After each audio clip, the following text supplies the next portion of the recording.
어차피 넌 깡통 차게 될 테니까 이혼 도장이나 찍어둬. 보상금은 내가 유용하게 쓸게. 딸이 불의의 교통사고로 피투성이가 되어 응급실에 실려간 그 끔찍한 날, 남편은 친딸의 절단 수술을 앞두고 막대한 사고 보상금을 가로챈 채 이혼장만 남기고 자취를 감췄습니다. 우리 하은이 불쌍해서 어떡해. 내가 다 잘못했어. 감당할 수 없는 배신감에 병실 바닥에 쓰러져 하염없이 바닥을 긁어대던 그때였습니다. 침대에 누워있던 딸아이가 조용히 손을 들어 병원 휠체어 밑을 가리켰습니다. 엄마, 울지 말고 저기 휠체어 아래를 만져봐. 그곳에는 아빠의 소름 끼치는 계획을 눈치챈 딸이 목숨 걸고 빼돌려둔 결정적 물건이 붙어 있었습니다. 그것을 확인한 순간 저는 이빨을 꽉 깨물고 독하게 마음먹었습니다. 우리를 시궁창에 버린 남편을 가장 높은 곳에서 완벽하게 박살내버리겠다고 말입니다. 오늘의 사연 지금 시작합니다. 안녕하세요. 저는 한때 실리콘밸리에서 가장 촉망받던 생체공학 엔지니어였던 서윤이라고 합니다. 제 성은 이씨이고 이름은 서윤입니다. 지금부터 여러분께 제가 겪은 끔찍한 배신과 기적 같은 부활의 이야기를 들려드리려고 해요. 과거 저는 매일 밤 연구실에서 인체의 신경망과 기계를 융합하는 코드를 짜며 세계적인 발명가를 꿈꿨습니다. 하지만 남편을 만나고 사랑에 빠지면서 오직 남편과 딸 하은이를 위해 그 화려한 경력을 모두 내려놓았습니다. 가족을 위해 평범한 주부로 사는 것이 제게는 가장 큰 행복이라고 믿었죠. 하지만 제 인생은 딸 하은이가 끔찍한 교통사고로 오른쪽 다리를 잃는 비극을 맞이하면서 완전히 산산조각났습니다. 차가운 수술실 밖 복도는 코를 찌르는 소독약 냄새와 형광등 불빛의 미세한 떨림만이 가득했습니다. 창밖으로는 굵은 빗방울이 유리창을 때리며 흘러내리고 있었고 복도를 맴도는 서늘한 공기가 제 뼛속까지 파고들었습니다.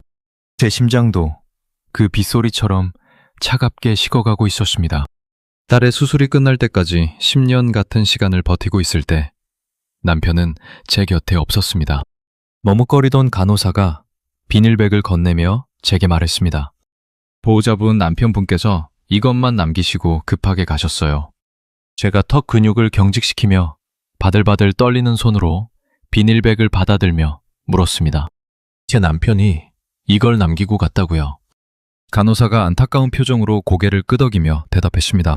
네, 그리고 원무과에서 연락이 왔는데 환자분 앞으로 나온 보상금은 남편분이 방금 전액 수령하셨다고 합니다. 그 말을 듣는 순간 온몸의 피가 거꾸로 솟구치는 듯 했습니다. 제가 떨리는 손으로 비닐백을 열자 하은이의 피 묻은 옷가지와 함께 차가운 이혼 서류 한 장이 들어있었습니다.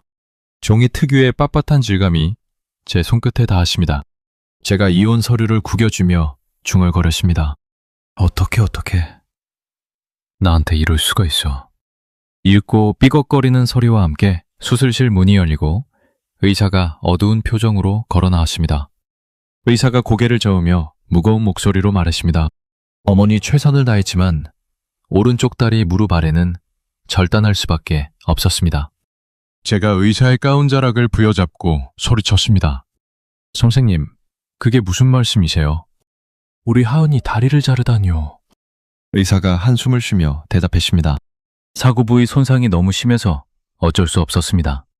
제가 마취에서 깬 딸의 텅 빈 오른쪽 다리 밑단을 확인한 순간 온 세상이 무너져 내리는 것 같았습니다. 침대 위로 떨어진 하얀 시트는 너무나도 얄팍해서 잃어버린 다리의 빈자리를 숨기지 못했죠.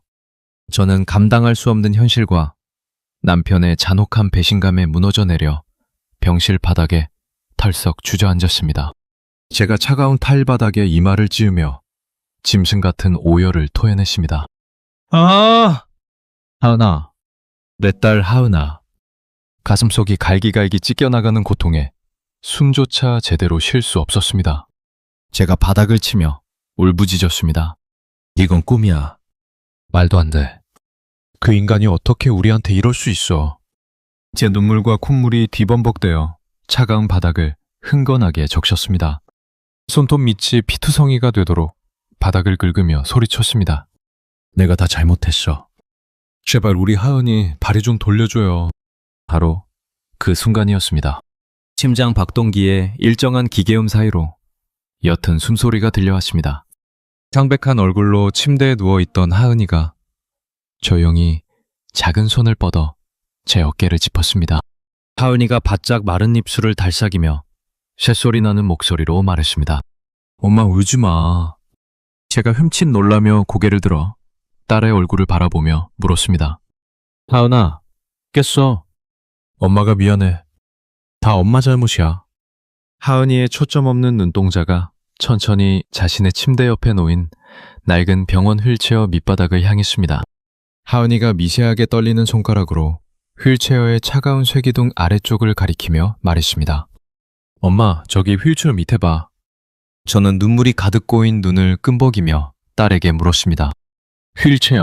휠체어 밑에 뭐가 있다는 거야? 하은이가 힘겨운 목소리로 다시 대답했습니다. 빨리 저기 밑을 만져봐. 저는 떨리는 손으로 차가운 금속 휠체어 밑바닥을 더듬었습니다. 먼지가 쌓인 쇠붙이 사이로 이질적인 플라스틱 촉감이 손끝에 닿았습니다. 제가 흠칫 놀라며 숨을 깊게 들이켰습니다. 이게 뭐야? USB잖아. 그곳에는 살구색 반창고로 교묘하게 칭칭 감겨붙어 있는 작은 USB 하나가 있었습니다. 반창고를 뜯어내고 끈적거리는 USB를 손바닥에 올려놓은 순간 제 온몸의 솜털이 곤두서는 것을 느꼈습니다. 그 USB는 제가 과거부터 비밀리에 방구석에서 연구해오던 신경 접속 스마트 의족의 핵심 알고리즘 원본 데이터였습니다. 인간의 신경과 기계를 완벽하게 연결하는 수백억 원의 가치를 지닌 제 평생의 역작이었죠. 하은이가 거친 숨을 몰아쉬며 말했습니다. 아빠가 어젯밤에 엄마 금고를 막 뒤지고 있었어. 제가 멍한 표정으로 USB와 딸을 번갈아 보며 물었습니다. 세상에, 그래서 네가 이걸 빼돌린 거야? 하은이가 고개를 끄덕이며 대답했습니다. 내가 진짜는 애착 토끼 인형 뱃속에 숨기고 가짜랑 바꿔치기 했어. 하은이의 이마에는 식은땀이 송글송글 맺혀 있었고 턱 근육은 미세하게 떨리고 있었습니다. 하은이가 쉰 목소리로 계속해서 말했습니다. 응급실에 실려왔을 때 아빠가 내 피 묻은 옷이랑 가방을 막 뒤졌어. 제가 턱을 부들부들 떨며 물었습니다. 아빠가 네 짐을 뒤졌다고. 수술을 앞둔 널 두고. 하은이가 눈을 질끈 감으며 대답했습니다. 그래서 수술실 들어가기 직전에 인형에서 꺼내서 휠체어 밑에 몰래 붙였어. 그 말을 듣는 순간 저는 모든 퍼즐 조각을 소름 끼치게 맞출 수 있었습니다. 남편은 처음부터 제 기술을 대형 경쟁사에 팔아넘기기 위해 기회를 엿보고 있었던 것입니다. 제가 깐통 파일로 암호화해둔 가짜 USB를 가져간 남편은 조만간 거래처에서 망신을 당하고 거액의 위약금을 물게 될 것이 뻔했습니다. 남편은 분노하여 제 진짜 기술을 빼앗기 위해 흥신소와 스파이들을 동원해 우리를 미친 듯이 추적하겠죠. 이혼장과 돈을 챙겨 도망친 것은 시작에 불과했습니다. 저는 주먹을 꽉 쥐었습니다. 손바닥에 파고든 손톱 때문에 붉은 피가 맺혔지만 아픔조차 믿겨지지 않았습니다. 남편을 향한 맹렬한 분노가 혈관을 타고 펄펄 끓어올랐습니다. 제가 하은이의 차가운 두 손을 꼭 잡으며 맹세하듯 말했습니다. 하은아, 엄마가 다 원래대로 돌려놓을게. 하은이가 옅은 미소를 지으며 대답했습니다. 나 안 아파, 엄마. 그러니까 울지 마. 제가 이빨을 꽉 깨물고 하은이에게 다짐했습니다. 이 지옥을 만든 그 인간에게 내가 느낀 절망의 100배, 1000배를 갚아주고 완벽하게 복수할 거야. 저는 눈물을 거칠게 닦아내며 단호한 목소리로 말했습니다. 엄마가 내 손으로 직접 우리 하은이 새 다리를 만들어줄게. 지금 당장 병원비를 정산할 돈조차 제 수중에는 단 한 푼도 남아있지 않았습니다. 하지만 여기서 주저앉아 남편의 사냥감이 될 수는 없었죠. 저는 가장 먼저 남편의 눈을 피해 몸을 숨기고 낡은 장비라도 구해서 의족 설계를 시작하기로 치밀하게 계획을 세웠습니다. 제가 낡은 백팩에 노트북과 USB만을 쑤셔 넣으며 혼잣말을 했습니다. 우선 남편이 찾을 수 없는 곳으로 피해야 해. 병실의 공기는 무겁고 탁했으며 밖에서는 여전히 폭우가 쏟아지며 유리창을 때리고 있었습니다. 제가 조심스럽게 하은이를 안아 올려 병원 휠체어에 태우며 물었습니다. 하은아, 조금만 참을 수 있지. 하은이가 고통스러운 듯 짧은 신음을 뱉었지만 이내 입술을 꽉 깨물며 고개를 끄덕였습니다. 엄마, 나 갈 수 있어. 제가 휠체어 손잡이를 꽉 움켜쥐며 어두운 병실 문을 나섰습니다. 인적이 끊긴 병원 복도를 빠져나가며 저는 남편의 추적을 피할 수 있는 가장 낡고 후미진 도시 외곽의 모텔로 발걸음을 옮겼습니다. 사고가 발생한 지 어느덧 한 달이라는 시간이 흘렀습니다. 우리가 숨어든 도시 외곽의 좁은 모텔방은 눅눅한 곰팡이 냄새와 납땜기가 타들어가는 매캐한 연기로 가득 차 있었죠. 빛바랜 장미무늬 벽지는 습기를 머금고 누렇게 들떠 있었고 천장의 낡은 형광등은 위태롭게 파르르 떨리며 붉은 빛을 토해내고 있었습니다. 안 한가운데에는 중고시장에서 겨우 구한 낡은 3D 프린터가 둔탁한 기계음을 내며 쉴 새 없이 돌아가고 있었습니다. 저는 며칠 밤을 뜬 눈으로 지새우며 핏발선 눈으로 모니터의 복잡한 신경 접속 알고리즘을 수정하고 또 수정했습니다. 그 인간은 지금쯤 제가 심어둔 가짜 암호화 파일 때문에 대형 경쟁사에서 사기꾼으로 몰려 막대한 위약금을 물어낼 처지에 놓였을 겁니다.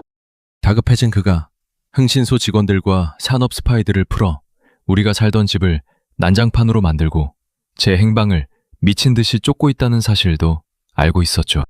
이 좁은 방에서 저는 딸의 끔찍한 환상지통을 없애주기 위해 오직 의족 설계에만 제 모든 목숨을 걸고 매달렸습니다. 하지만 싸구려 장비로는 하은이의 미세한 절단 부위 신경 데이터를 의족의 센서와 동기화하는 과정에서 끊임없이 치명적인 오류가 발생했습니다. 모니터에 붉은색 경고창이 뜰 때마다 제 입술은 바짝 타들어갔고 펜을 쥔 손끝은 파들파들 떨렸습니다. 제가 뻑뻑한 눈을 비비며 혼잣말을 씹어 뱉었습니다. 조금만, 아주 조금만 더 신호를 증폭시키면 되는데. 바로 그때 침대에 누워있던 하은이가 온몸을 활처럼 휘며 날카로운 비명을 질렀습니다. 아, 엄마 발가락이 너무 아파. 없는 발가락이 불에 타는 것 같아. 제가 의자를 박차고 일어나 하은이의 침대 곁으로 무릎을 꿇고 주저앉았습니다. 하은이의 작은 몸은 땀으로 흠뻑 젖어 있었고 절단된 오른쪽 다리의 붕대 주위로는 검붉은 염증이 무섭게 번져가고 있었죠. 제가 덜덜 떨리는 양손으로 하은이의 뺨을 감싸주며 달랬습니다. 하은아, 제발 조금만 참아. 엄마가 칩셋만 연결하면 이 고통 다 없애줄 수 있어. 하지만 하은이의 눈동자는 이미 초점을 잃어가고 있었고 입술은 파랗게 질려 벌벌 떨리고 있었습니다. 급성 감염으로 인한 폐혈증 초기 증상이었죠. 아이는 숨을 헐떡이며 쉰 목소리로 속삭였습니다. 엄마, 나 너무 추워. 숨을 못 쉬겠어. 제가 하은이의 차가운 손을 제 얼굴에 비비며 절망적으로 주위를 둘러보았습니다.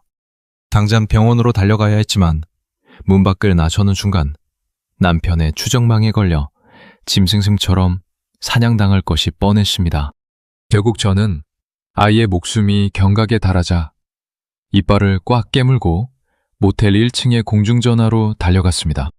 비가 거세게 쏟아지는 어두운 밤거리의 찬 공기가 제 뺨을 날카롭게 베어냈죠.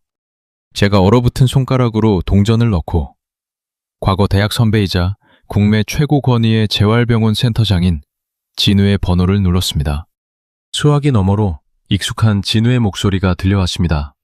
진우가 다급한 목소리로 외쳤습니다. 서윤아, 너 지금 어디야? 내가 얼마나 찾았는지 알아. 제가 빗물과 눈물이 뒤섞인 얼굴로 수화기를 꽉 움켜쥐며 애원했습니다. 선배, 제발 우리 하은이 좀 살려줘. 우리 하은이가 죽어가. 전화를 끊고 모텔방으로 미친 듯이 계단을 뛰어 올라간 순간이었습니다. 복도 끝에서 무거운 발소리와 함께 험악한 인상의 사내들이 쇠 지렛대로 방문을 뜯어내려 하는 모습이 보였습니다. 저를 추적해온 남편의 흥신소 깡패들이었죠. 제가 숨을 헉 들이마시며 재빨리 방으로 뛰어들어가 빗장을 걸어 잠갔습니다. 사내들이 발로 문을 쾅쾅 걷어차며 거친 욕설을 내뱉었습니다. 야 이년아, 문 안 열어. 당장 그 집 내놔. 낡은 목재문이 금방이라도 부서질 듯 쩍쩍 갈라지는 소리를 냈습니다. 저는 미친 듯이 노트북과 애착 인형 속 진짜 USB를 백팩에 쑤셔 넣었습니다. 그리고 의식을 잃어가는 하은이를 두꺼운 모포로 칭칭 감아 제 등에 단단히 업었죠. 제가 하은이의 허벅지를 꽉 끌어안으며 화장실 창문을 거칠게 열어젖혔습니다. 하은아, 엄마 꽉 잡아. 절대 손 놓으면 안 돼. 문이 산산조각 나며 깡패들이 들이닥치는 찰나 저는 2층 창문 밖의 쓰레기 더미 위로 몸을 던졌습니다. 어깨부터 떨어지며 둔탁한 파열음이 울렸지만 고통을 느낄 새도 없이 미친 듯이 빗속을 내달렸습니다. 숨이 턱끝까지 차오르고 발목이 꺾여도 저는 하은이를 업은 채 칠흑 같은 어둠 속 인근의 폐공장 부지로 몸을 숨겼습니다. 하지만 질척이는 진흙탕 발자국을 따라온 깡패들은 순식간에 저를 폐공장 안쪽 막다른 벽으로 몰아넣었죠. 거친 비바람이 뚫린 천장을 통해 쏟아져 내리며 제 시야를 가렸습니다. 덩치 큰 사내가 쇠파이프를 질질 끌며 다가와 비릿한 미소를 지으며 말했습니다. 독한 년, 순순히 내놓으면 애 목숨은 살려줄 텐데. 제가 등에 업힌 하은이를 내려놓고 벽을 등진 채 품속의 백팩을 꽉 끌어안았습니다. 제 두 다리는 후들거렸지만 눈빛만은 야수처럼 번뜩이고 있었죠. 제가 바닥에 구르던 뾰족한 철근 토막을 주워들고 사내를 향해 악을 썼습니다. 가까이 오지 마. 다 찔러버릴 거야. 하지만 다른 사내가 제 뒤로 돌아가 무자비하게 쇠파이프를 휘둘렀습니다. 퍽 하는 소리와 함께 제 뒤통수에서 뜨거운 피가 왈칵 쏟아지며 시야가 붉게 물들었습니다. 제가 바닥에 꼬꾸라지며 흙탕물을 들이마셨습니다. 사내가 제 머리채를 거칠게 틀어주고 백팩을 뒤져 USB를 빼앗으려 손을 집어넣었습니다. 제가 짐승처럼 울부짖으며 사내의 손목을 이빨로 강하게 물어뜯었습니다. 하지만 머리의 충격 때문에 점점 팔에 힘이 빠지기 시작했죠. 바닥에 쓰러진 하은이의 가슴은 이미 오르내림을 멈추어가고 있었습니다. 제 입안에 비릿한 피눈물이 고이며 칠흑 같은 어둠이 전신을 덮쳐왔습니다. 사내의 거친 소나기가 제 백팩의 지퍼를 뜯어내려던 절체절명의 순간이었습니다. 칠흑 같은 폐공장의 어둠을 찢어발기며 요란한 사이렌 소리와 함께 시퍼런 경광등 불빛이 사방을 뒤덮었습니다. 요란한 브레이크 마찰음과 함께 검은색 사설 경호 차량 3대와 구급차 1대가 미끄러지듯 폐공장 한가운데로 들이닥쳤죠. 차 문이 동시에 열리며 방검복을 입은 건장한 사설 경호원 10대 명이 우르르 쏟아져 나와 순식간에 그 안들을 에워쌌습니다. 경호원들은 단 한마디의 말도 없이 숙련된 동작으로 3단봉을 휘둘러 깡패들의 무릎을 꺾고 바닥에 처박아 버렸습니다. 그 아수라장 한가운데로 검은색 우산을 든 진우 선배가 구두굽 소리를 울리며 다급하게 걸어 나왔습니다. 진우가 피투성이가 된 채 흙탕물에 쓰러져 있는 저를 발견하고는 우산을 내던지며 달려와 무릎을 꿇었습니다. 진우가 제 어깨를 단단히 받쳐 안으며 떨리는 목소리로 소리쳤습니다. 서윤아, 정신 차려. 서윤아. 제가 흐려지는 시야 속에서 진우의 소매자락을 피 묻은 손으로 꽉 움켜쥐며 힘겹게 속삭였습니다. 선배, 하은이. 우리 하은이 좀, 제발. 진우는 곧바로 뒤따라온 의료팀을 향해 다급하게 손짓했습니다. 의료진들이 눈 깜짝할 사이에 하은이를 들것에 눕히고 산소 마스크를 씌운 채 기도를 확보하며 흉구 압박을 시작했습니다. 진우가 저를 번쩍 안아올려 경호 차량 뒷좌석에 누이며 단호하게 말했습니다. 걱정 마. 내가 살릴 거니까. 이제 안전해. 차량은 빗길을 매섭게 가르며 진우가 센터장으로 있는 재활병원의 최고 보안 구역인 지하 VIP 병동으로 향했습니다. 몇 시간에 걸친 숨막히는 응급수술 끝에 하은이는 기적적으로 고비를 넘기고 규칙적인 심장박동을 되찾았습니다. 제 상처를 봉합하고 수액을 맞으며 병상에 누워있던 저는 며칠 뒤 진우가 건넨 따뜻한 차를 마시며 겨우 이성을 되찾을 수 있었죠. 진우가 창밖에 야경을 응시하다 무거운 한숨을 내쉬며 입을 열었습니다. 소윤아, 사실 내가 오래전부터 에이펙스 다이내믹스의 불법 기술 탈취 정황을 내사하고 있었어. 제가 찻잔을 준 손을 흠칫 떨며 진우를 바라보았습니다. 진우가 제 눈을 똑바로 쳐다보며 말을 이었습니다. 네 남편이 에이펙스 쪽에 접촉했다는 첩보를 입수하고 널 찾고 있었는데 늦어서 미안하다. 진우는 곧장 저를 병원 지하 4층으로 안내했습니다. 홍채 인식과 이중 보안문을 거쳐 들어간 그곳은 수백억 원 규모의 최첨단 장비들이 즐비한 거대한 비밀 연구실이었습니다. 진우가 연구실 중앙의 메인 서버에 손을 얹으며 굳건한 목소리로 말했습니다. 이곳의 모든 권한을 내게 넘겨줄게. 내 자본과 인력을 마음껏 써서 네 그 놀라운 의족 기술을 여기서 완성해. 제가 믿을 수 없다는 듯 흔들리는 눈빛으로 진우를 보며 더듬거렸습니다.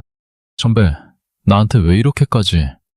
며칠 뒤 하은이가 안점을 되찾아 휠체어를 타고 새 연구실을 구경하며 해맑게 미소 짓는 모습을 보며 저는 오랜만에 안도의 숨을 내쉬고 있었습니다. 그때 진우가 굳게 닫힌 입술을 달싹이며 심각한 표정으로 저를 따로 호출했습니다. 진우의 개인 집무실은 짙은 원목 가구 냄새와 숨막히는 침묵이 내려앉아 있었습니다. 진우가 말없이 리모컨을 눌러 벽면의 대형 스크린에 영상을 띄웠습니다. 진우가 마른 세수를 하며 힘겹게 입을 뗐습니다. 마음 굳게 먹어라. 하은이 사고 현장 근처에 버려져 있던 폐차량의 블랙박스를 내가 사설업체시켜서 복원한 영상이야. 스크린 속에는 비가 내리는 인적이 드문 교차로에 흑백 영상이 재생되고 있었습니다. 바닥에 피를 흘리며 쓰러진 하은이가 떨리는 손으로 스마트폰을 꺼내 일비구를 누르려 하고 있었죠. 그 순간 화면 구석에서 남편이 걸어 나오더니 무참하게 구두발로 하은이의 폰을 짓밟아 산산조각 내버렸습니다. 화면 속 남편이 하은이를 향해 소리치는 입모양이 뚜렷하게 보였습니다. 여기 전파가 안 터져. 그러고는 아이를 길바닥에 방치한 채 뒤돌아서서 차폐물 뒤에 몸을 숨기고는 누군가와 끊임없이 문자를 주고받고 있었습니다. 진우가 주먹을 꽉 쥐며 억눌린 목소리로 말했습니다. 에이펙스 쪽 스파이들과 네 기술 매각 대금을 흥정하느라 고의로 아이의 구조 시간을 지연시킨 거야. 제가 두 손으로 입을 틀어막은 채 스크린 앞으로 비틀거리며 다가갔습니다. 남편은 자신의 빚을 갚기 위해 친딸의 다리를 고의로 절단 상태에 이르게 하여 최대치의 보험금을 타내려 했던 악마였습니다. 제 무릎이 꺾이며 차가운 대리석 바닥에 펄썩 주저앉았습니다. 상상을 초월하는 잔혹한 진실 앞에 저는 치가 떨리는 분노로 이성을 잃고 꺽꺽거리며 오열했습니다. 제 가슴속에서 짐승 같은 울음소리가 터져나왔고 바닥을 주먹으로 내리치며 피눈물을 흘렸습니다. 남편을 향한 복수심은 이제 단순한 원망을 넘어 그의 숨통을 완전히 끊어놓겠다는 철저한 사리로 타올랐죠. 제가 충혈된 눈으로 자리에서 비틀비틀 일어나며 진우를 향해 차갑게 가라앉은 목소리로 선언했습니다. 선배, 나 이거 무조건 완성할 거야. 내 손으로 세상에서 가장 완벽한 다리를 만들어서 그 악마 새끼랑 에이펙스 놈들 전부 다 찢어 발겨버리겠어. 참혹한 진실을 마주하고 맞이한 다음 날 아침이었습니다. 지하 비밀 연구실의 공기는 서늘했지만 제 온몸에서는 뜨거운 열기가 뿜어져 나오고 있었죠. 저는 진우 선배가 지원해준 국내 최고 수준의 생체공학 엔지니어 팀을 통솔하며 밤낮을 잊은 채 연구에 몰두했습니다. 제가 커피 맴새가 찌든 셔츠 소매를 걷어붙인 채 대형 화이트보드에 빼곡하게 수식을 적어내려가며 지시했습니다. 신경 신호가 기계로 넘어갈 때 발생하는 0.1초의 지연을 반드시 잡아야 해요. 저항값을 전부 다시 계산하세요. 제 눈밑은 검게 패여 있었고 입술은 다 터져 피가 배어나왔지만 멈출 수 없었습니다. 딸을 지옥으로 밀어넣은 그 악마들을 철저하게 짓밟아 버릴 궁극의 무기를 만들어야 했으니까요. 수백 번의 칩셋 융합 실패와 납땜 연기 속에서 좌절을 겪던 어느 새벽이었습니다.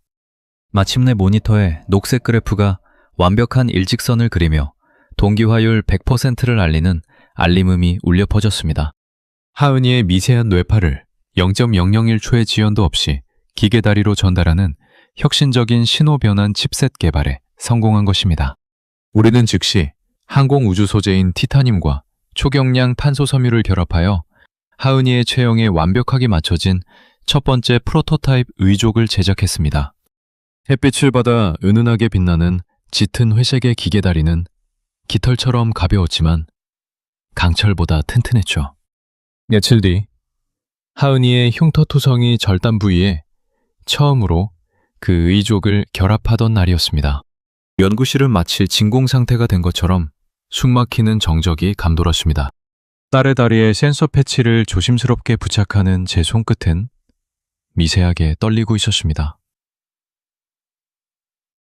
하은이가 제 손을 꼭 잡아주며 씩씩하게 웃어 보였습니다. 엄마, 나 하나도 안 무서워. 제가 마른 침을 꿀꺽 삼키며 메인 스위치를 올렸습니다. 딸깍하는 경쾌한 기계음과 함께 신경 연결을 알리는 푸른빛이 의족의 관절 부위를 타고 부드럽게 흐르기 시작했습니다. 하은이가 천천히 눈을 감고 미간을 찌푸리며 인공 발가락을 움직이겠다고 의식을 집중했습니다. 그 순간 탄소 섬유로 만들어진 매끄러운 발가락이 하은이의 생각과 완벽하게 일치하며 까닥까닥 자연스럽게 움직였습니다. 연구실 곳곳에서 참았던 숨을 터트리는 소리와 함께 감격에 겨운 환호성이 터져나왔습니다. 제가 두 손으로 입을 틀어막은 채 주저앉아 하염없이 눈물을 흘리자 하은이가 휠체어에서 천천히 몸을 일으켰습니다. 재활 훈련장의 평행봉 앞에 선 하은이가 지팡이 없이 스스로 균형을 잡더니 천천히 한 걸음을 내디뎠습니다. 기계 다리는 조금의 어색함도 없이 부드러운 모터 소리를 내며 완벽하게 바닥을 딛고 체중을 지탱했습니다. 하은이가 두 팔을 벌리고 활짝 웃으며 연구실을 사뿐사뿐 걷기 시작했습니다. 엄마, 이거 진짜 내 다리 같아. 날아갈 것 같아. 딸이 잃어버렸던 걸음을 되찾는 순간 제 가슴속에 맺혀있던 시커먼 핏덩어리들이 녹아내리는 기분이었습니다. 이 엄청난 혁신적 성과를 지켜보던 진우 선배가 상기변 표정으로 다가와 제 어깨를 두드렸습니다. 진우가 태블릿 PC 화면을 보여주며 결연한 목소리로 말했습니다. 서윤아, 한 달 뒤에 열리는 글로벌 의료기기 엑스포 메인 시연의 자리를 비밀리에 확보했어. 전 세계 내 기적을 보여주자. 저는 그날부터 엑스포 무대에 서게 될 하은이를 위해 의족의 외관 디자인을 세상에서 가장 우아하고 미래지향적으로 업그레이드하기 시작했습니다. 차가운 금속 질감 대신 펄이 들어간 화이트 톤으로 마감하고 관절 부위에는 걸을 때마다 은은하게 빛나는 LED를 심었죠. 엑스포 개최일이 다가올수록 우리가 무언가를 꾸미고 있다는 냄새를 맡은 에이펙스와 남편 측의 탐색전이 집요해졌습니다. 병원 근처에 수상한 드론이 날아다니고 정체불명의 사내들이 보안구역을 기웃거렸지만 진우 선배가 철통 같은 방어로 그들을 차단했습니다. 우리는 외부와 완전히 단절된 채 오직 완벽한 시험 무대를 위한 동선 연습과 시스템 안정화에만 피를 말리며 집중했습니다. 출국을 앞둔 전날 밤이었습니다. 연구실 한 구석에서 하은이가 자신의 세 다리에 분홍색 매니큐어로 작은 토끼 그림을 그려놓고 있었죠. 제가 하은이의 머리를 쓰다듬으며 다정하게 물었습니다. 하은아, 매일 수천 명 앞에서 걸어야 하는데 떨리지 않아? 하은이가 제 목을 꼭 끌어안으며 귓가에 조용히 속삭였습니다. 엄마, 나 내일 세상에서 제일 예쁘게 걸을 거야. 아빠 보란 듯이. 제가 하은이의 좁은 이마에 깊이 입을 맞추며 눈을 번뜩였습니다. 내일 무대는 세상을 놀라게 할 혁신의 쇼이자 남편을 지옥으로 끌어내릴 완벽한 복수의 시작이 될 터였습니다. 드디어 결전의 날이 밝았습니다. 세계 최대 규모의 글로벌 의료기기 엑스포가 열리는 초대형 컨벤션 센터는 전 세계에서 몰려든 인파로 발 디딜 틈이 없었죠. 천장에 거대한 조명들이 수천 개의 다국적 기업 부스를 비추고 있었고, 사람들의 웅성거리는 소리가 거대한 파도처럼 홀 전체를 울렸습니다. 공기 중에는 새로 칠해진 부스의 페인트 냄새와 뜨거운 조명 열기가 뒤섞여 묘한 긴장감을 자아내고 있었습니다. 저는 무대 뒤 대기실에서 검은색 정장으로 갈아입으며 차갑게 식은 손을 맞잡고 호흡을 가다듬었습니다. 진우 선배가 무대 모니터를 가리키며 제 귀에 대고 속삭였습니다. 서윤아, 귀빈숙 맨 앞줄을 봐. 에이펙스 대표가 앉아있어. 그리고 그 뒤쪽 기둥에 모자 둘러 쓴 놈 네 남편 맞지? 제가 모니터를 뚫어지게 노려보았습니다. 저를 짓밟고 제 기술을 도둑질해 호의호식하려던 그 악마 같은 얼굴들이 제 시야에 들어오는 순간 제 턱 근육이 매섭게 경직되었습니다. 제가 옷매무새를 가다듬으며 차가운 목소리로 대답했습니다. 네, 똑똑히 봤어요. 저놈들 턱이 빠지게 만들어줄 테니까 지켜보세요. 이윽고 장내 조명이 모두 꺼지고 메인 무대 중앙에만 눈부신 핀 조명이 떨어졌습니다. 제가 당당한 걸음걸이로 무대에 올라 수천 명의 관중을 내려다보며 마이크를 잡았습니다. 안녕하십니까. 신경 접속 스마트 의조 프로젝트의 수석 엔지니어 이서윤입니다.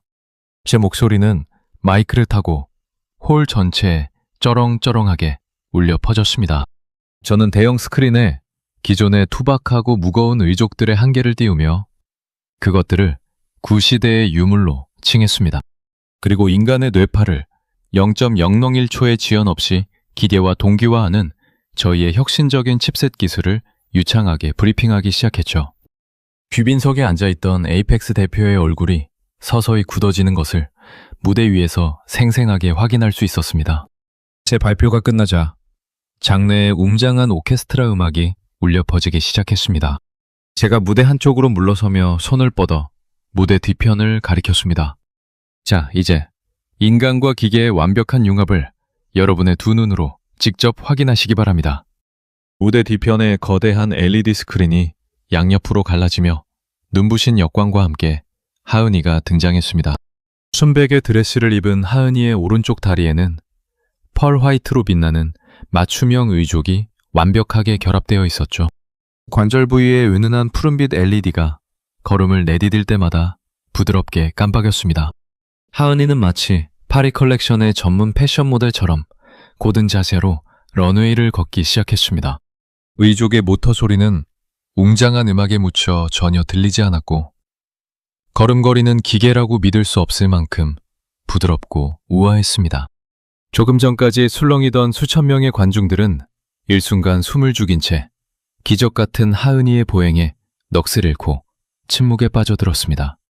하은이가 런웨이 끝에 다다르자 가볍게 제자리 뛰기를 2번 연속으로 시연했습니다.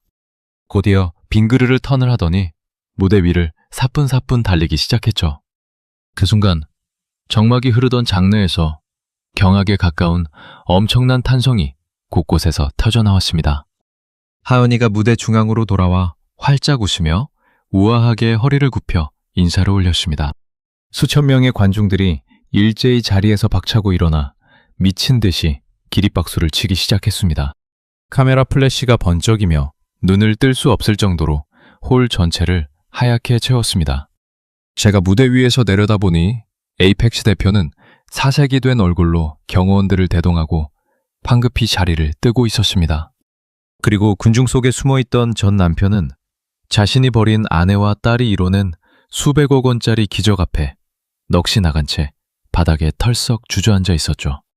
그의 절망스러운 표정을 확인한 순간 제 입가에 차가운 승리의 미소가 번졌습니다.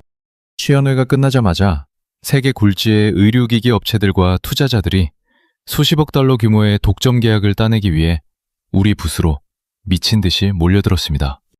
외신 기자들은 마이크를 들이밀며 이것은 인류 재활의학의 판도를 바꿀 혁명이라며 앞다투어 보도했죠.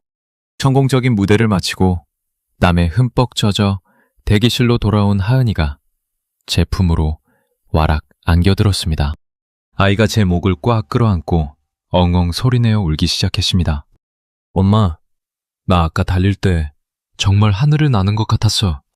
제가 아이의 등을 토닥이며 뜨거운 눈물을 흘렸습니다. 우리가 지나온 길고 끔찍했던 절망의 터널이 비로소 찬란한 빛으로 끝났음을 온몸으로 실감하는 순간이었습니다. 엑스포의 화려한 시험 무대가 전 세계 주요 뉴스를 장식하며 대서특필된 지 일주일이 지났습니다. 귀국한 저와 진우 선배는 병원 지하의 비밀 연구실을 벗어나 탁 트인 통유리창이 돋보이는 강남의 번듯한 빌딩으로 자리를 옮겼죠. 우리는 하은 로보틱스라는 이름으로 정식 법인을 세우고 의족 양산 준비에 박차를 가하고 있었습니다. 사무실은 매일같이 걸려오는 글로벌 투자사들의 전화벨 소리와 프린터가 돌아가는 경쾌한 기계음으로 가득 차 활기가 넘쳤습니다. 하지만 그 평화는 그리 오래가지 못했습니다. 투자받은 돈을 주식과 불법 도박으로 모조리 탕진해 벼랑 끝에 몰린 전 남편이 악명 높은 대형 로펌의 변호사들을 대동하고 불쑥 사무실로 들이닥친 것입니다. 구겨진 정장에 핏발선 눈을 한 남편은 다짜고짜 회의실 테이블을 쾅 내리치며 서류 뭉치를 집어 던졌습니다. 남편이 뻔뻔한 미소를 지으며 비열하게 이죽거렸습니다. 여보, 오랜만이야. 우리 뒷술이 그렇게 대박이 났다며. 제가 팔짱을 낀 채 서늘한 눈빛으로 남편을 노려보며 쏘아붙였습니다. 누가 네 여보야? 그리고 우리 기술. 쓰레기 같은 입 함부로 놀리지 마. 남편 옆에 서 있던 독사 같은 인상의 변호사가 헛기침을 하며 거만하게 나섰습니다. 이서윤 대표님, 감정적으로 나오실 때가 아닙니다. 이 의족 기술의 핵심 알고리즘은 두 분의 혼인 기간 중에 착상된 아이디어입니다. 제가 어이가 없어 실소를 터뜨리며 변호사를 쏘아보았습니다. 그래서 뭐 어쩌라는 건데요? 변호사가 얄미운 미소를 흘리며 가방에서 가처분 신청서를 꺼내 흔들었습니다. 이 기술은 법적으로 명백한 부부 공동재산입니다. 저희는 자산 분할 청구 소송과 함께 하은 로보틱스 법인 자산 전체에 대한 가처분 신청을 냈습니다.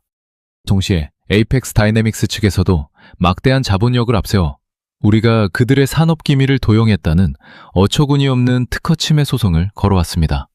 남편과 에이펙스가 결탁하여 법인의 모든 자금을 하루아침에 꽁꽁 묶어버린 것이었죠. 남편이 뱀처럼 번들거리는 눈빛으로 제 곁으로 다가와 귓가에 섬뜩하게 속삭였습니다. 너 나랑 이혼할 때 친권 정리 완벽하게 안 끝난 거 알지? 당장 이 회사 지분 절반 안 넘기면 하은이 친권 소송 걸어서 내가 그 애 데려갈 거야. 그 더러운 협박에 저는 턱을 바들바들 떨며 끓어오르는 분노를 간신히 억눌렀습니다. 그날 이후 남편과 에이펙스의 비열한 언론 플레이가 본격적으로 시작되었습니다. 그들은 돈을 뿌려 레카 유튜버들과 삼류 인터넷 기사들을 매수했죠. 제가 성공에 눈이 멀어 아이의 양육을 방치하고 조강지처의 도리를 버린 채 남편을 부당하게 내쫓은 희대의 악녀라는 가짜뉴스가 미친 듯이 퍼져나갔습니다. 순식간에 여론이 뒤집히며 인터넷 댓글창에는 저를 비난하는 원색적인 악플이 구역질 날 정도로 쏟아졌습니다. 하은 로보틱스와 최종 계약을 논의하던 해외 글로벌 투자사들도 법적 리스크를 이유로 연이어 미팅을 취소하며 투자를 철회하기 시작했죠. 자금줄이 완전히 마르고 설상가상으로 검찰의 압수수색까지 당하며 사무실은 그야말로 쑥대밭이 되었습니다. 저는 집에서 하은이가 인터넷에 끔찍한 악플을 보고 충격에 빠질까봐 억지로 아이의 스마트폰을 빼앗아야 했습니다. 스마트폰을 빼앗긴 하은이가 시무룩한 표정으로 묻자 저는 방으로 숨어들어 소리 죽여 피눈물을 삼키며 제 뺨을 세차게 때렸습니다. 남편은 보란듯이 진우 선배의 병원 로비까지 깡패들을 데리고 찾아와 환자들 앞에서 불륜 파렴치한이라며 고함을 지르고 난동을 피웠습니다. 모든 것이 또다시 도미노처럼 무너져 내리는 듯한 두 번째 절체절명의 위기였습니다. 하지만 저는 예전처럼 병실 바닥에 주저앉아 무기력하게 울고만 있는 약한 엄마가 아니었죠.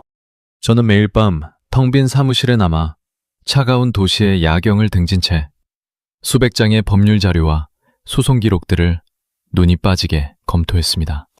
이 악랄하고 구역질 나는 놈들의 숨통을 한 번에 끊어놓을 완벽하고도 치명적인 반격의 증거들을 치밀하게 조립하기 시작한 것입니다. 재판을 불과 며칠 앞둔 어느 늦은 밤이었습니다. 진우 선배가 땀에 흠뻑 젖은 얼굴로 헐레벌떡 사무실로 뛰어들어와 굳게 닫힌 문을 잠그고 블라인드를 쳤습니다. 진우가 떨리는 손으로 풍속에서 두툼한 서류봉투를 꺼내 제 책상 위에 탁 내려놓으며 거친 숨을 내쉬었습니다. 서윤아, 내가 에이펙스 내부의 최고위 재무 담당자를 뒷조사해서 횡령 약점을 잡고 비밀리에 우리 쪽 고발자로 완전히 포섭했어. 제가 자리에서 벌떡 일어나 봉투를 열어 내용물을 확인하는 순간 제 눈동자가 촛불처럼 강렬하게 타올랐습니다. 그것은 에이펙스와 남편을 동시에 지옥으로 쳐넣을 수 있는 결정적이고 완벽한 스모킹건이었습니다. 제가 서류를 꽉 움켜쥐며 입꼬리를 비틀어 올리고 서늘하게 선언했습니다. 이제 사냥을 시작할 시간이야. 하은 로보틱스의 자산이 전면 동결되고 저를 향한 여론이 최악으로 치달은 재판 당일 아침이 밝았습니다. 법원 앞은 진을 치고 있는 수십 명의 취재진과 카메라 플래시 불빛으로 어지러웠죠. 탈색빛 하늘 아래 법원의 차가운 대리석 건물은 묘한 위압감을 뿜어내고 있었습니다. 먼저 도착한 남편과 에이펙스 측 변호인단은 이미 승리를 확신한 듯 거드름을 피우며 기자들의 질문에 능글맞게 대답하고 있었습니다. 남편이 억울한 표정을 연기하며 카메라 앞에서 뻔뻔하게 떠들어댔습니다. 저는 그저 제 딸 하은이를 지키고 부부가 함께 일군 정당한 권리를 되찾고 싶을 뿐입니다. 제가 경호원들의 호의를 받으며 꼿꼿한 자세로 걸어나가자 취재진이 하이에나처럼 몰려들었지만 저는 입을 굳게 다문 채 차가운 눈빛으로 법정 문을 열었습니다. 법정 안의 공기는 무겁고 건조했으며 방청석은 빈자리 하나 없이 빽빽하게 들어차 숨막히는 긴장감이 감돌고 있었습니다. 재판이 시작되자 상대 측 변호사가 먼저 자리에서 일어나 자신만만한 표정으로 변론을 시작했습니다. 변호사는 제가 얼마나 가정에 소홀했는지, 그리고 혼인 기간 중 남편의 내조가 기술 개발에 얼마나 결정적이었는지를 장황하게 묘사하며 제 도덕성을 깎아내렸습니다. 존경하는 재판장님, 피고 이서윤은 성공에 눈이 멀어 공동의 재산을 복식하고 아이의 친권마저 불법적으로 독점하려 하고 있습니다. 방청석 곳곳에서 저를 향한 수군거림이 커져갔지만 저는 미동조차 하지 않고 그들의 총극을 차갑게 지켜보았습니다. 읽고 제 차례가 되었고 우리 측 변호사가 자리에서 일어나 진우 선배가 가져온 두툼한 서류 봉투를 재판장석으로 제출했습니다. 우리 변호사가 장내를 쩌렁쩌렁 울리는 목소리로 발언했습니다. 재판장님, 저희는 원고 측의 공동재산 주장이 처음부터 철저하게 기획된 사기극임을 증명할 에이펙스의 내부 이면 계약서를 증거로 제출합니다.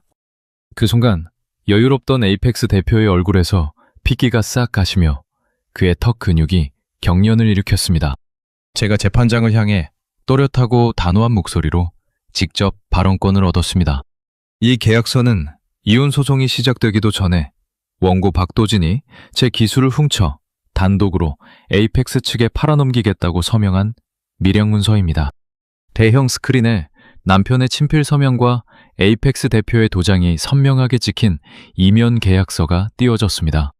남편이 주장하던 부부 공동재산이라는 명분이 그 문서 하나로 완벽하게 산산조각이 나는 순간이었습니다. 장매가 충격으로 술렁이자 제가 쐐기를 받기 위해 서늘한 목소리로 말을 이었습니다. 그리고 원고가 그렇게 애틋하게 생각한다는 제 딸 하은이의 친권에 대한 진실을 보여드리겠습니다. 곧바로 스크린의 화면이 전환되며 사고 당일 비가 쏟아지던 인적 드문 교차로의 폐차량 블랙박스 영상이 재생되었습니다.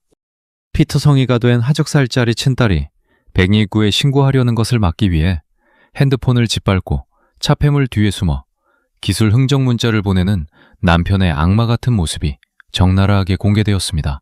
방청석에서는 경악에 찬 비명이 터져나왔고 판사석의 재판장조차 충격에 입을 다물지 못했습니다. 완벽한 물증과 참혹한 아동학대 정황 앞에 상대 측 병호인단은 사색이 되어 서류를 덮어버리고 고개를 숙였습니다. 당황한 남편이 자리에서 벌떡 일어나 핏대를 세우며 발악했습니다. 저거 다 조작이야. 딥페이크라고. 전현이 날 함정에 빠뜨린 거야. 남편이 법정 경위들에게 짐승처럼 제압당해 바닥에 짓눌리는 동안 저는 싸늘한 눈빛으로 그를 내려다보며 승리의 미소를 지었습니다. 재판장이 분노로 떨리는 목소리로 판사봉을 강하게 3번 내리치며 즉각 판결을 내렸습니다. 원고의 억지 주장을 모두 기각하며 하은 로보틱스에 내려진 자산 동결 가처분을 전면 취소합니다. 그와 동시에 방청석 뒷문을 열고 대기하고 있던 경찰 수사관들이 법정 안으로 우르르 쏟아져 들어왔습니다. 경찰들이 남편과 에이펙스 대표의 양팔을 거칠게 꺾으며 살인미수 아동학대 산업기술 유출 혐의로 긴급 체포를 고지하고 수갑을 채웠습니다. 재판이 끝난 직후 법원 밖 기자회견장 마이크 앞에 선 저는 수많은 플래시 세례를 받으며 당당하게 고개를 들었습니다. 제가 단호하고 명쾌한 목소리로 남편과 에이펙스의 추악한 범죄 사실을 전 국민 앞에 폭로하며 제게 씌워졌던 모든 오해를 통쾌하게 씻어냈습니다. 포승줄에 묶여 호송차에 오르는 남편의 비참한 뒷모습을 보며 저는 매 딸의 눈물에 대한 완벽하고도 자비 없는 복수에 마침표를 찍었습니다. 모든 재판이 우리의 완벽한 승리로 끝난 지 어느덧 1년이라는 시간이 흘렀습니다. 저를 나락으로 밀어넣으려 했던 전 남편은 살인 미수와 아동학대 사기 등 수많은 중범죄가 모두 인정되어 무기징역에 가까운 중형을 선고받았습니다. 그는 이제 햇빛조차 제대로 들지 않는 차가운 교도소 독방에서 매일 밤 자신의 탐욕을 저주하며 평생을 썩어야 하는 비참한 신세가 되었죠. 거대 자본으로 우리를 짓밟으려 했던 에이펙스 다이내믹스 역시 오너의 구속과 천문학적인 징벌적 손해배상 소송의 여파를 견디지 못하고 파산을 선고받았습니다. 한때 업계를 호령하던 그 오만한 기업은 공중분해되어 사람들의 기억 속에서 완전히 자취를 감추게 되었습니다. 저는 그 사이 하은 로보틱스를 압도적인 기술력으로 상장시키며 글로벌 최고 수준의 생체공학 기업으로 우뚝 세웠습니다. 회사의 거대한 통유리창 너머로는 따스한 봄 햇살이 쏟아져 내리고 부드러운 바람이 창틀을 타고 넘어와 사무실을 포근하게 채웠습니다. 저는 매일 아침 커피 향기가 가득한 제 넓은 집무실에서 회사 수익의 절반을 사회에 환원하여 만든 재단의 서류들을 결제하는 것으로 하루를 시작합니다. 이 재단은 돈이 없어 낡은 의족에 의지해야 하는 절단장애 아동들에게 우리의 최첨단 의족을 무상으로 지원하기 위해 세운 곳이었죠. 진우 선배도 자신의 재활병원 규모를 세계적인 수준으로 확장하여 하은 로보틱스와 전소 파트너십을 맺었습니다. 이제 선배의 병원은 전 세계에서 찾아오는 절단장애 아동들의 신체적, 심리적 치료를 전담하는 가장 든든하고 따뜻한 보금자리가 되었습니다. 오늘은 새롭게 완공된 재단 건물의 최첨단 야외 연구실에서 저희의 새로운 기술을 테스트하는 날입니다. 제가 연구실 창문을 활짝 열고 눈부신 잔디밭으로 시선을 돌렸습니다.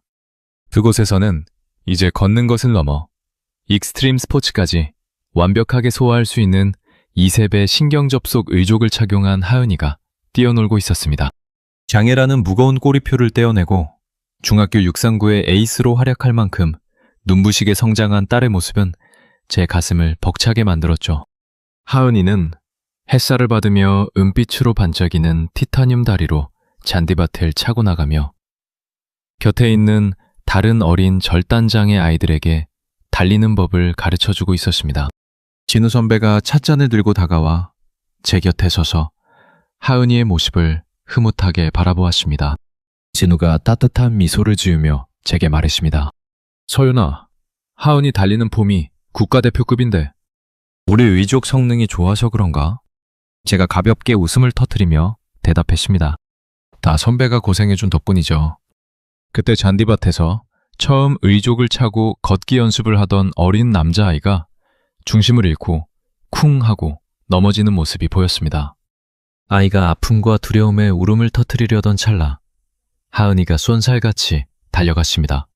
하은이가 아이의 흠 묻은 무릎을 털어주고 두 손을 꽉 잡아 번쩍 일으켜 세웠습니다.